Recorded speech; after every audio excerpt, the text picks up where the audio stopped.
Selamat pagi jemaat GP Kris Pangkal Pinang yang dikasihi Tuhan. Bersyukur kita bisa bertemu kembali dalam renungan pagi.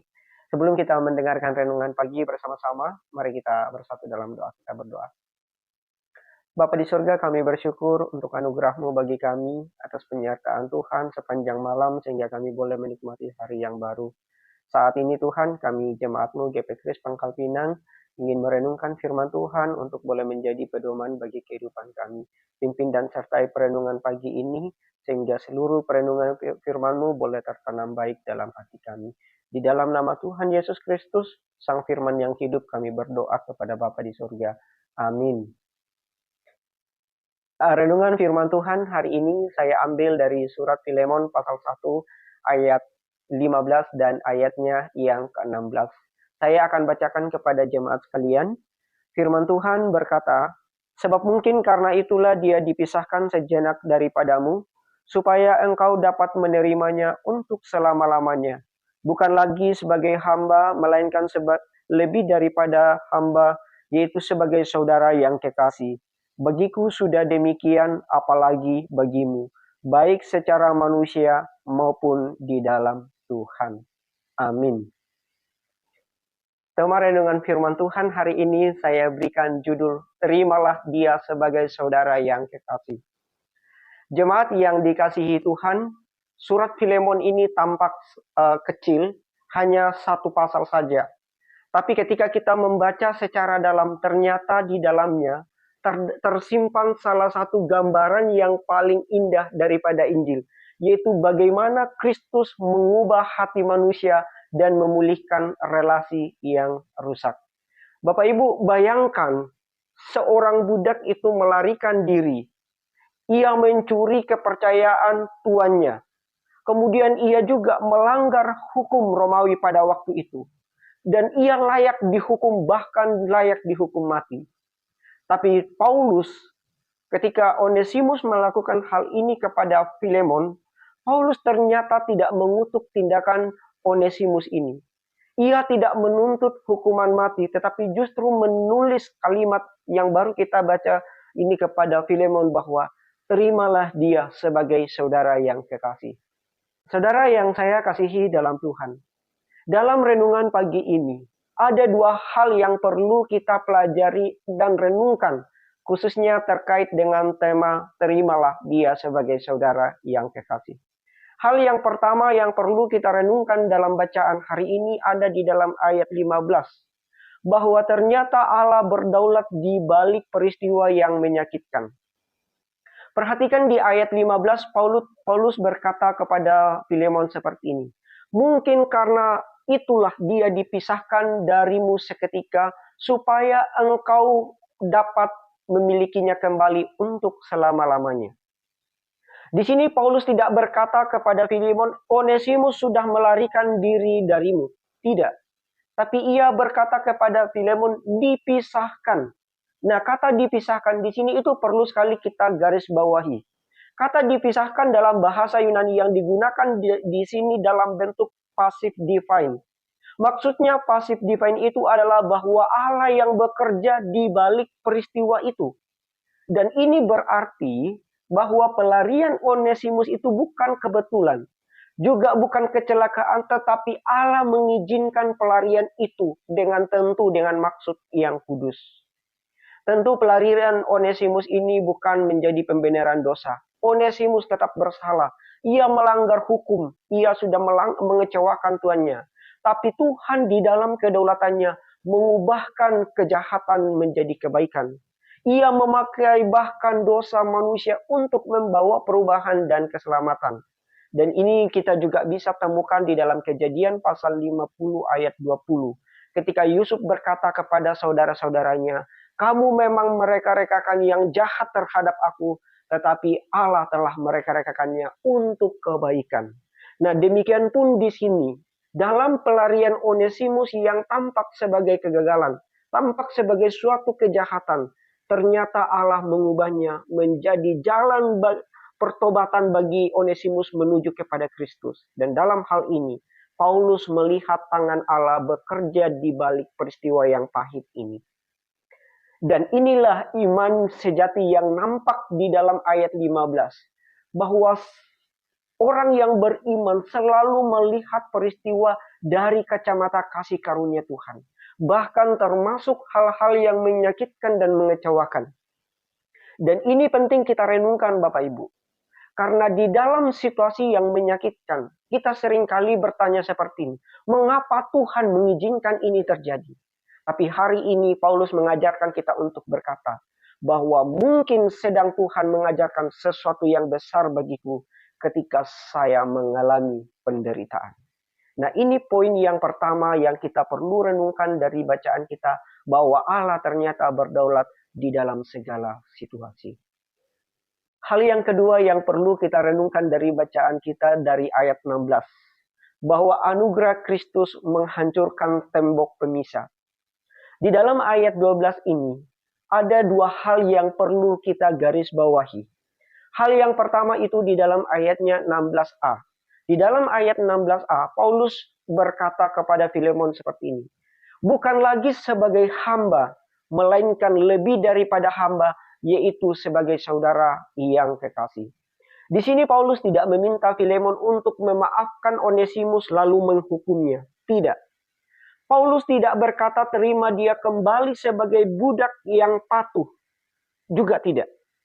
Sebaliknya ia berkata kepada Filemon, terimalah dia bukan lagi sebagai hamba, melainkan lebih daripada itu, yaitu sebagai saudara yang kekasih. Nah, ini kalimat ini penting untuk kita garis bawahi Bapak Ibu sekalian. Karena dalam dunia Romawi, budak itu merupakan seperti properti. Artinya Onesimus sebagai budak ia dapat dianggap sama seperti barang hidup. Ia tidak punya hak dan tidak punya klaim atas dirinya. Tapi Paulus mengajarkan kepada Onesimus, setelah ia bertemu dengan Kristus, Paulus mengatakan bahwa di dalam Kristus, status sosial itu menjadi runtuh. Hierarki duniawi dikuburkan. Dan ini penting untuk kita renungkan. Mengapa? Karena di salib semuanya telah menjadi saudara. Di salib Kristus tidak ada lagi tuan dan tidak ada lagi budak. Di salib Kristus tidak ada lagi yang tinggi dan rendah. Yang ada hanyalah orang-orang berdosa yang dikasihi dan diampuni oleh darah Kristus. Galatia 3 ayat 28 mengatakan, sebab kita semua adalah satu di dalam Kristus. Itu hal yang pertama yang penting untuk kita renungkan dari ayat 16. Hal yang kedua yang perlu kita pikirkan di ayat 16 ini adalah ada di bagian B. Paulus mengatakan, bagiku sudah demikian, apalagi bagimu, baik secara manusia maupun di dalam Tuhan. Perhatikan kalimat terakhir dari Paulus di sini. Ia berkata baik secara manusia maupun di dalam Tuhan. Kalau dalam bahasa Yunaninya, mengatakan lebih tepatnya diterjemahkan seperti ini. Baik dalam daging maupun dalam Tuhan. Nah, dalam daging itu maksudnya adalah dalam kehidupan nyata. Sedangkan dalam Tuhan adalah dalam persekutuan rohani. Nah, ketika Paulus mengatakan seperti ini, maksudnya adalah kasih dan penerimaan Onesimus kepada penerimaan Filemon kepada Onesimus bukan hanya secara rohani tetapi juga nyata di dalam kehidupan sehari-hari, termasuk di dalam rumah tangga. Artinya, Onesimus tetap melayani Filemon. Tetapi sekarang Filemon tidak lagi memerintah Onesimus, tetapi mengasihi Onesimus itu. Kenapa? Karena persaudaraan Kristen bukan hanya kata-kata di gereja atau saat ibadah, tetapi juga dalam kehidupan nyata, yaitu di rumah, di tempat kerja, di masyarakat, dan lain-lainnya. Karena itu, Filemon tidak boleh lagi berkata di gereja Onesimus saudaraku, tapi di rumah dia tetap budakku. Tidak. Karena jika seseorang adalah saudara di dalam Tuhan, maka ia harus diperlakukan sebagai saudara di dalam daging juga. Nah, inilah inti berita Injil yang ingin disampaikan Paulus dalam ayat 16. Bahwa Kristus bukan hanya menyelamatkan jiwa kita, tetapi juga membangkitkan martabat yang hilang itu.